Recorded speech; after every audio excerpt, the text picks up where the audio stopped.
y'all, have you ever wondered, is it a sin to think about your spouse sexually? If your mind's been wrestling with faith, desire, and what's okay to feel, you're not alone. This video is for you. I'm Amanda Pasciucco, a certified sex therapist and a PhD sexologist, and I own a group private practice. We've helped thousands navigate love, faith, intimacy, and relationships. Stick around for 3 eye-opening insights that'll clear up any confusion, maybe spark some joy, and even set your heart free. Hit subscribe, like, and the bell so you don't miss more real talk like this. So is it a sin to think about your spouse sexually? Let's start with the basics. Desire is human. Your brain is wired to feel attraction, especially for your spouse, someone you vowed to love and cherish. In many faiths, even like Christianity, marriage is celebrated as a sacred space for intimacy. The Bible, for example, in the Song of Solomon, is steamy with poetic love and desire between spouses. It's practically a love letter to passion. Here's where the confusion creeps in. Some teachings suggest that any sexual thought is lust and lust is a sin. Not so fast though. Lust in the biblical sense refers to coveting what's not yours, like someone else's spouse. Thinking about your own spouse though, that's not lust, that's love in action. Your sexual thoughts are a beautiful part of that commitment, not a betrayal of your faith. So no, it's not a sin to think about your spouse. It's a gift to be explored with respect and mutual consent. Let's talk about why these thoughts might feel wrong to some of you.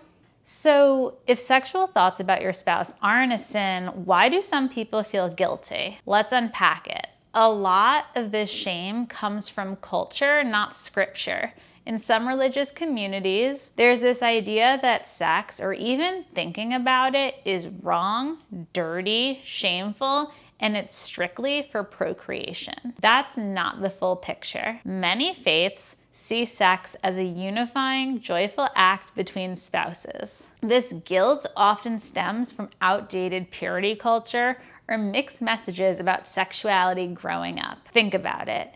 If you were taught that all sexual thoughts are bad, your brain is gonna flag healthy desire as sinful. But the truth is, your thoughts about your husband or wife are a natural part of your bond. The key is to channel them in ways that honor your values and your vow and commitment, communicating openly and honestly with your spouse, and keeping your thoughts respectful. If guilt's holding you back, it might be time to reframe the old narratives with someone like a therapist or a trusted faith leader. So we've debunked the myth and tackled guilt, but how do we embrace these thoughts in a healthy way? Here's the fun part. You can embrace sexual thoughts about your spouse in a way that strengthens your marriage and your faith. Talking to your husband or wife about pleasure is a great way to build intimacy. You're supposed to be exploring this together. Your thoughts ought to uplift your relationship, not solely objectify one another. And third, lean into your faith. Pray about it.